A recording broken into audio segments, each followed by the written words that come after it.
नमस्कार माझी YouTube family, पुन्हा एकदा स्वागत आहे तुमचं सर्वांचं आपल्या यूट्यूब चॅनलमध्ये। तर बघा, आज मी हा छोटासा कापड घेतलेला आहे आणि छोट्याशा कपड्याची कमाल बघा तुम्ही कशी होते ते। तर बघा, या कापडाची आपण मेजरमेंट बघणार आहोत। तर या कापडाची रुंदी आहे बघा 8.25 इंच आणि या कापडाची लांबी आहे 9.5 इंच। तर 8.25 बाय 9.5 अशा मेजरमेंटने हा छोटासा कापड मी घेतलेला आहे। आणि या कापडाला बघा, खाली मी अस्तरसाठी ती शॉपिंग बॅग असते ना आपली याची नॉनवेजची, तर ती मी घेतलेली आहे, तो कापड घेतलेला आहे। आणि हा कापड रफ अँड टफ आहे मैत्रिणींनो, म्हणजे असा जाडसर आहे, वरतून वेल्वेटचा आहे आणि याचे धागेदोरे वगैरे काहीच निघत नाही। तर त्यामुळे मी खाली फोम वगैरे गोणी वगैरे काही घेतलेली नाही। तर आपण आता याला चारही बाजूने आपण अटॅच करून घेऊया आणि जो एक्स्ट्राचा कापड आहे तो आपण कट करून घ्यायचा आहे। तर अशा प्रकारे आता आपण कट करून घेतला आहे। आता आपण दोन्ही साईडला या कापडाच्या जिथून आपण 8.25 रुंदी घेतलेली होती ना, त्या रुंदीच्या साईडने आपल्याला दोन्ही साईडने अशा प्रकारे मी हिरव्या कलरचा कापड घेतलेला आहे आणि त्याची मी पायपिंग करून घेत आहे दोन्ही साईडने। तर बघा, अशा प्रकारे पायपिंग करून खूप छान दिसते मैत्रिणींनो। तर तुम्ही कोणत्याही कापडाला असा कॉन्ट्रास्ट कलरमध्ये पायपिंग वगैरे करा तर खूप छान दिसते।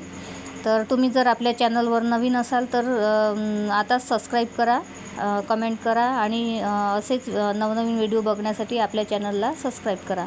तर बघा, दोन्ही साईडने मी आता पायपिंग करून घेतलेली आहे आणि आता मी चेन घेतलेली आहे। तर चेन मी सरळ ठेवलेली आहे आणि आपण आपला कापडसुद्धा सरळ ठेवून त्यावर आपण शिलाई मारून घेतलेली आहे। तर बघा, आता दुसरी जी चेन आहे दुसऱ्या साईडला, तर ती आपल्याला काढून घ्यायची आहे आणि दुसऱ्या साईडला लावून द्यायची आहे। तर चेन आपली सरळ पाहिजे आणि कापडसुद्धा सरळच ठेवायचं आहे आणि सरळ चेनवर आपल्याला कापड ठेवून तिथे आपण शिलाई मारून घेणार आहोत। तर त्यानंतर आपण रनरमध्ये आपण चेनमध्ये रनर टाकून घेऊया। तर बघा, मी दोन्ही साईडला असं तिरपा कट देऊन घेतलेला आहे। तर तिरपा कट कुठून घेतलेला आहे आपण चेनच्या साईडने आणि वरती आपण असा तिरपा कट केलेला आहे। तर त्या पद्धतीने आपली जो रनर आहे ना, तो रनर लवकरच म्हणजे आतमध्ये चेनमध्ये जात असते बघा। तर बघा, चेनमध्ये आपलं रनर गेलेलं आहे। तर आता आपण काय करणार आहोत, या कापडाला आपण उलटं करून घ्यायचं आहे। अशा प्रकारे उलटं केल्यानंतर आपण दोन्ही साईडला शिलाई मारून घेणार आहोत आणि दोन्ही साईडला मी पायपिंगसुद्धा करून घेणार आहे। आणि पायपिंग केल्यानंतर आपली बॅग बघा किती सुंदर दिसत आहे आणि खूप छान आपल्या बॅगला म्हणजे आपल्या पर्सला फिनिशिंग आली आहे। तर आपली ही छोटीशी पर्स, छोट्याशा कापडापासून छोटीशी पर्स बिलकुल तयार आहे आणि दोन्ही साईडला जे आपण हिरवी पायपिंग केली आहे ते खूप छान दिसते। तर आता आपण रनरमध्ये एक मी दोरी घेतलेली आहे छोटीशी आणि त्यामध्ये मी बघा मणी ओळले आहे। तर आपण थोडं या पर्सला डेकोरेशन करूया। तर बघा, असं मणी ओळून घेतलेलं आहे आणि एक हिरवा कापडच घेतलेला आहे मी 2 बाय 2 चौकोनी। तर त्याला मी असे छोटे छोटे लटकन बनवून घेतले आहे।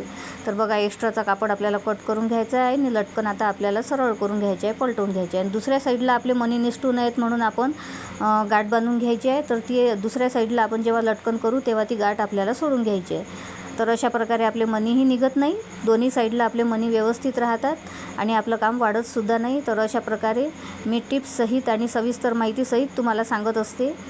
तर माझी सांगण्याची पद्धत, बोलण्याची पद्धत आवडली असेल तर आपल्या चॅनलला सबस्क्राईब नक्की करा।